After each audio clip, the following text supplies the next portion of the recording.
Hi అండి. అందరికీ నమస్కారం. Welcome to my channel. ఈ వీడియోలో ఏపీ ఉద్యోగ సంఘాలతో మంత్రుల చర్చలు సఫలం. ఆగస్టులో 5 శుభవార్తలు విడుదల అంటూ అప్డేట్ రావడం జరిగింది. సో, దీనికి సంబంధించిన పూర్తి సమాచారాన్ని ఈ వీడియోలో తెలుసుకుందాము. వీడియో అయితే ఎక్కడే గానీ స్కిప్ చేయకుండా ఎండ్ వరకు చూసేయండి. అప్పుడే ఇన్ఫర్మేషన్ పూర్తిగా అర్థమవుతుంది. అలాగే వీడియో చూస్తున్న ప్రతి ఒక్కరు లైక్ చేయండి ఫ్రెండ్స్. ఈ వీడియోని తోటి ఉద్యోగ, పెన్షన్ మిత్రులతో అయితే షేర్ చేయండి. కొత్తగా మన ఛానల్ చూస్తున్న వారు ఇంకా ఎవరైనా సబ్స్క్రైబ్ చేసుకోకపోతే వెంటనే మన ఛానల్‌ని సబ్స్క్రైబ్ అయితే చేసుకోండి. సబ్స్క్రైబ్ చేసుకోవడం వల్ల నేను చేసే వీడియోస్ అన్నీ మీ వరకు రీచ్ అవుతాయి. ఫ్రెండ్స్ ఇక విషయానికొచ్చినట్లయితే అమరావతి సచివాలయంలో నిన్నటి రోజున జరిగినటువంటి మంత్రుల ఉపసంఘం మరియు ఉద్యోగ సంఘాల మధ్య సమావేశంలో కేవలం సాధారణ భేటీ మాత్రం కాదండి. ఇది ఒక మహా సంగ్రామం లాంటిది. సో, అత్యంత ఉత్కంఠభరితంగా సాగినటువంటి ఈ యొక్క సమావేశం రాష్ట్ర రాజకీయాల్లో మరియు ఉద్యోగ వర్గాల్లో అత్యంత ప్రాధాన్యతనైతే సంతరించుకుంది. రాష్ట్ర ప్రభుత్వానికి మరియు ఉద్యోగులకు మధ్య నెలకొన్నటువంటి ఆహ్, అపనమ్మకాలను తొలగించింది. ఒక బలమైన వారధిలాగా పనిచేసేందుకు మంత్రుల ఉపసంఘం రంగంలోకి దిగింది. సో, మొత్తానికి 5 గంటల పాటుగా నిరంతరాయంగా జరిగినటువంటి ఈ యొక్క సుదీర్ఘ చర్చలు విజయవంతంగా ముగిశాయి. ఈ 5 గంటల సమయంలో గడియారంలోని ముల్లులు తిరగటం మాత్రమే కాదు, అక్కడ జరుగుతున్న ప్రతి నిమిషం చర్చ కూడా రాష్ట్ర వ్యాప్తంగా ఉన్న దాదాపు 6,00,000 మంది ఉద్యోగుల ఆశలకు, వారి కుటుంబాల భవిష్యత్తుకు ఒక నిలువు నిలువుటి అద్దంలాగా నిలిచిందని చెప్పాలి. ప్రస్తుతం అందుతున్నటువంటి సమాచారం ప్రకారం ఉద్యోగ సంఘాల నేతలు తమ డిమాండ్‌లను అత్యంత బలంగా, స్పష్టంగా ప్రభుత్వం ముందైతే ఉంచారు.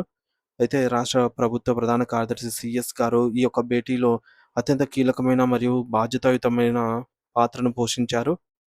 సో, ఆయన మంత్రివర్గ ఉపసంఘానికి మరియు ఉద్యోగ సంఘాల నేతలకు మధ్య ఒక చక్కని సమన్వయకర్తగా వ్యవహరిస్తూ చర్చలు దారి తప్పకుండా అయితే చూశారు.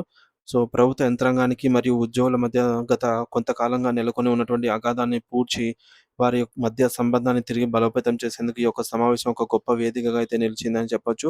ఈ అత్యున్నత స్థాయి సమావేశానికి మంత్రుల బృందం అంతా హాజరవ్వటం, ఉద్యోగుల సమస్యల పట్ల ప్రభుత్వానికి ఉన్న చిత్తశుద్ధిని మరియు బాధ్యతను చాటి చెప్పింది. సో, రాష్ట్ర ఆర్థిక పరిస్థితిపై పూర్తి అవగాహన, పట్టు ఉన్నటువంటి ఆర్థిక శాఖ మంత్రి పయ్యావుల కేశవ్ గారు ఈ యొక్క చర్చల్లో ప్రధాన భూమిక పోషించారు.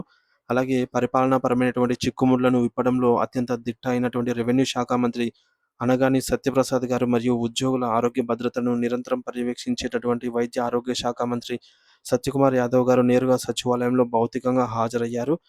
సో, మరోవైపు పౌర సరఫరాల శాఖ మంత్రి నాదెండ్ల మనోహర్ గారు మరియు ఇతర కార్యక్రమాల్లో బిజీగా ఉన్నప్పటికీ ఉద్యోగుల సమస్యలను, ప్రాధాన్యతను గుర్తించి వర్చువల్ పద్ధతిలో వీడియో కాన్ఫరెన్స్ ద్వారా ఈ భేటీలో చాలా చురుగ్గా అయితే పాల్గొన్నారు. ఇలా నలుగురు కీలక మంత్రులు ఒకేసారి ఒకే వేదికపై ఉద్యోగ సంఘాలతో సుదీర్ఘంగా చర్చలు జరపడం అనేది రాబోయే రోజుల్లో ఉద్యోగులకు ఏదైనా పెద్ద శుభవార్తలు అందే అవకాశం ఉందా అనే సానుకూల సంకేతాలనైతే ఇస్తోంది.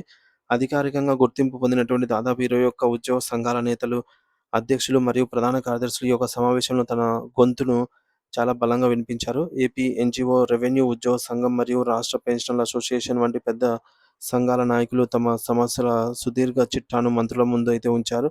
పరిపాలనా వ్యవస్థకు గుండెకాయ వంటి సచివాలయ ఉద్యోగుల సంఘం కూడా తమ ప్రత్యేక ప్రతినిధుల ద్వారా కీలక ప్రతిపాదనను బలంగా అయితే ప్రస్తావించింది.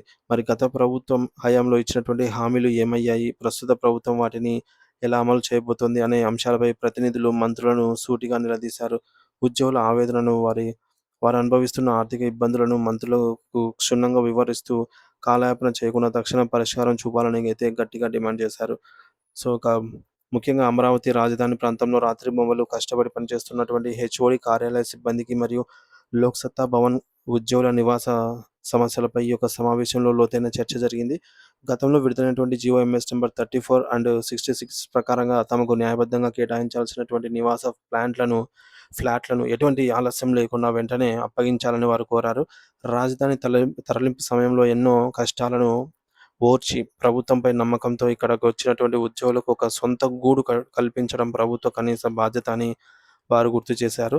దీంతో పాటుగా సచివాలయ ఉద్యోగులందరికీ కూడా ఒకే చోట అన్ని రకాల ఆధునిక సౌకర్యాలతో కూడినటువంటి జీఏడీ టవర్స్‌ను అత్యంత త్వరగా నిర్మించాలని, అలాగే తద్వారా పాలనలో పారదర్శకతను మరియు వేగం పెంచుతుందని చెప్పేసి ప్రతిపాదించారు.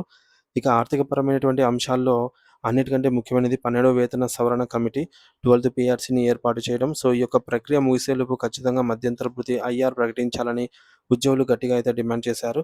సో, నిజానికి 2023 జూలై నాటికే కొత్త పీఆర్సీ అమల్లోకి రావాల్సి ఉంది. కానీ ఇప్పటికీ దానిపై స్పష్టత లేకపోవడం వల్ల ప్రతి ఉద్యోగి నెలకు కొన్ని వేల రూపాయలు నష్టపోతున్నారని వారు ఆవేదన వ్యక్తం చేశారు. సో, కొత్త జీతాలు చేతికి వచ్చే వరకు ఎలాగో సమయం పడుతుంది కాబట్టి తక్షణ ఉపశమనంగా 30% మేర తగ్గకుండా ఐఆర్ ప్రకటించాలనైతే కోరారు. రోజురోజుకి విపరీతంగా పెరుగుతున్నటువంటి ధరలు మరియు ద్రవ్యోల్బణం దృష్ట్యా ప్రస్తుత జీతాలు కుటుంబ పోషణకు సరిపోవటం లేదని ప్రభుత్వం పెద్ద మనసుతో ఆదుకోవాలనైతే విజ్ఞప్తి చేశారు. అయితే ఈ సమావేశం అనంతరం ఆర్థిక మంత్రి పయ్యావుల కేశవ్ గారు ప్రెస్ మీట్ ద్వారా సానుకూల అంశాలను వెల్లడించారు. రాష్ట్ర ఆర్థిక పరిస్థితులు ఇప్పుడిప్పుడే మెరుగుపడుతున్నాయని, గత ప్రభుత్వం వదిలేసిన అప్పుల భారాన్ని సర్దుబాటు చేస్తున్నామని ఆయన చెప్పారు. అయితే ఉద్యోగులను విస్మరించే ప్రసక్తే లేదని, ఓపీఎస్ వర్తింపు మరియు 62 సంవత్సరాల పదవీ విరమణ వయస్సు పెంపు వంటి అంశాలను అన్ని శాఖలకు వర్తింపజేసేలాగా చర్యలు తీసుకుంటామని హామీ ఇచ్చారు. ఉద్యోగులకు రావాల్సిన అన్ని రకాల ఆర్థిక ప్రయోజనాలు సకాలంలో అందుతాయని, పెన్షన్ల సమస్యలను కూడా ముఖ్యమంత్రి సీఎం గారి దృష్టికి తీసుకెళ్లి పరిష్కరిస్తామని చెప్పారు. పీఆర్సీ కమిషన్ నియమించడం, ఐఆర్ ప్రకటించడం, పెండింగ్‌లో ఉన్నటువంటి బకాయిలకు ఒక షెడ్యూల్ ఖరారు చేయటం మరియు ఈహెచ్ఎస్ ద్వారా నగదురహిత వైద్యం నిరంతరాయంగా అందేలాగా చూడటంపై ప్రభుత్వం ఫోకస్ పెట్టింది. ఈ యొక్క సమస్యలన్నిటినీ పరిష్కారం లభించే శుభగడియలు ఆగస్టు నెలలో రాబోతున్నాయని, ఆగస్టులో ఉద్యోగులకు 5 రకాల శుభవార్తలు అందుతాయని అయితే గట్టి భరోసా అయితే ఇచ్చారు.